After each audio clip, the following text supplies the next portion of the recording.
ஸ்ரீராமச்சந்திர பரபிரம்மணே நமஹ. நம்ம போன ஆடியோவில் விஸ்வாமித்திர முனிவர் விசால நகரத்தை பற்றி சொன்ன விவரங்களை பார்த்தோம். நம்ம அடுத்த தினம் மிதிலைக்கு போகலாம், ஜனக மகாராஜாவை பார்க்கலாம்னுட்டு எல்லாரும் அங்கே தங்கினதையும் பார்த்தோம். அப்போது மிதிலை நகருக்கு இப்போ எல்லோரும் புறப்படுறாங்க. விஸ்வாமித்திரர் பல ரிஷிகள் எல்லாரையும் தொடர்ந்து ராம லக்ஷ்மணா மிதிலையை அடைஞ்சிடுறாங்க. தொலைவில் இருந்து நகரின் அழகை பார்த்து ரிஷிகள்லாம் வியந்து பாராட்டுறாங்க. அங்கே இருந்த ஒரு தோட்டத்தில் மனுஷ நடமாட்டம் இல்லாத மிகப்பெரிய ஒரு ஆசிரமம் அழகோடு விளங்குறத பார்த்த ராமர் அதன் விவரங்களை பற்றி விஸ்வாமித்திரர்கிட்ட கேட்குறார். இங்கே ஒரு கடுமையான சாபம் முன்னொரு காலத்தில் பிறந்தது, அதன் விவரத்தை சொல்கிறேன் கேளுங்கிறார். விஸ்வாமித்திரர் அந்த ஆசிரமம் தொடர்பான வரலாற்றை சொல்ல ஆரம்பிக்கிறார். தேவர்களாலும் மதிக்கப்பட்ட கௌதம மகரிஷியின் ஆசிரமமாகத்தான் இது இருந்தது. இங்கேயே இருந்துட்டு பல கடுமையான தவங்களை அவர் மேற்கொண்டு இருந்தார். ஒரு தினம் ஆசிரமத்தில் கௌதமர் இல்லாத நேரத்தில் இந்திரன் அவருடைய உருவத்தை எடுத்துட்டு இந்த ஆசிரமத்துக்கு வந்தார். இங்கே இருந்த கௌதமரின் மனைவி அகல்யை பார்த்து ஆசை வார்த்தைகளை பேசுகிறார். காமத்தால் கவரப்பட்டவா கால நேரத்தை பற்றி கவலைப்படுறதுக்கு இல்லை, இப்பயே உன்னோட நான் சேர விரும்புகிறேன்னு இந்திரன் அவகிட்ட சொல்கிறார். அப்போது வந்திருக்கிறது இந்திரன்னு அகல்யை புரிஞ்சுக்கிறாங்க.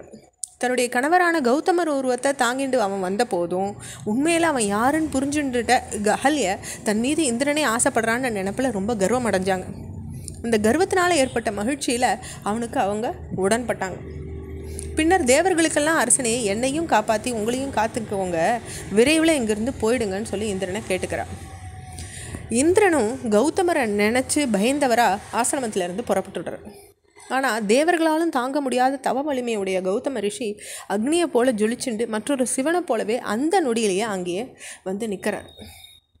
தான் வேடத்தில் இருந்த 1000 கண்ணுடையோன்ற அழைக்கப்படுற இந்திரனை பார்த்து நடந்ததை உணர்ந்து கோபத்தோடு அவர் பேசுகிறார். கௌதம ரிஷி, கெட்ட எண்ணம் உடையவனே, என்னுடைய உருவத்தை எடுத்துட்டு யாராலையும் செய்யத்தகாத காரியத்தை நீ செஞ்சிருக்க, அதனால் நீ ஆண்மை இழந்தவனா கடவை அப்படின்னு இந்திரனை சபிச்சுடுறார்.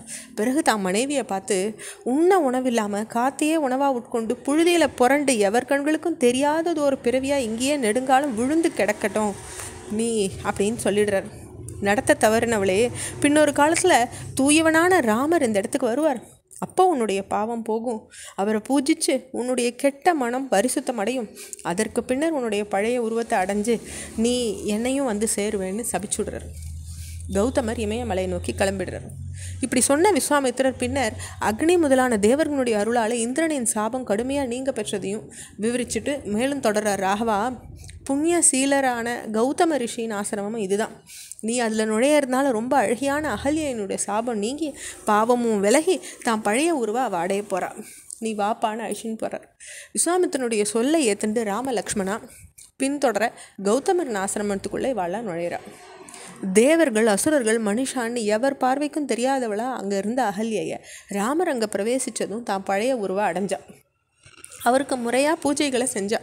நீண்ட நெடுங்காலமாக மனம் திருந்தி செஞ்ச தவத்தின் காரணமாக ராமரின் தோற்றம்ன்ற அருளை பெற்ற காரணமாகவும் குற்றம் நீங்கிலம் பெற்றவளாகவும் அகல்ய அப்போ அங்கே தோன்றின கௌதமரை ஏத்துண்டா. மனமகிழ்ந்த கௌதம ரிஷியா முறையாக கௌரவிக்கப்பட்ட ராமர் மிதிலை நகருக்கு புறப்பட தொடங்குறார். வால்மீகி ராமாயணத்தில் கௌதம ரிஷி வேஷம் அணிஞ்சு வந்து இந்திரரை பாத்திர மாத்திரத்துலேயே அகல்யை அடையாளம் புரிஞ்சுன்னுடுறான். இருந்தும் கூட அவனுடைய ஆசைக்கு இணங்குறான். அது மட்டும் இல்லை, அவள் உறவு கொண்ட பின்ன மனமகிழ்ச்சியோடு தான் அவள் பேசுகிறா. சீக்கிரம் அந்த இடத்துலேருந்து போயிடுமாறு இந்திரனை எச்சரிச்சும் அனுப்புகிறான். அதாவது கற்பு நெறியிலேருந்து முழுமையாக அகல்யை தவறிடுறது வருது வால்மீகி ராமாயணத்தில். கம்பராமாயணத்துலேயோ கௌதமர் முனிவர் வேஷம் போன்றது இந்திரதான்றத அகல்ய பாத்திர மாத்திரத்தில் தெரிஞ்சுட்டதா வரல. ஆனால் கணவன்ற நினச்சி அவனோட உறவு கொண்ட போது தான் இவன் தான் கணவர் இல்லைன்ற உணர்வு அவளுக்கு ஏற்படுறது. அப்போது தனக்கு தகுதியில்லாத தீச்செயலை புரியிறோன்று அவன் நினைக்கல, மாறா இந்த இழி செயலுக்கு அவன் மனசறிஞ்சே உட்பட்டான்னு வருது.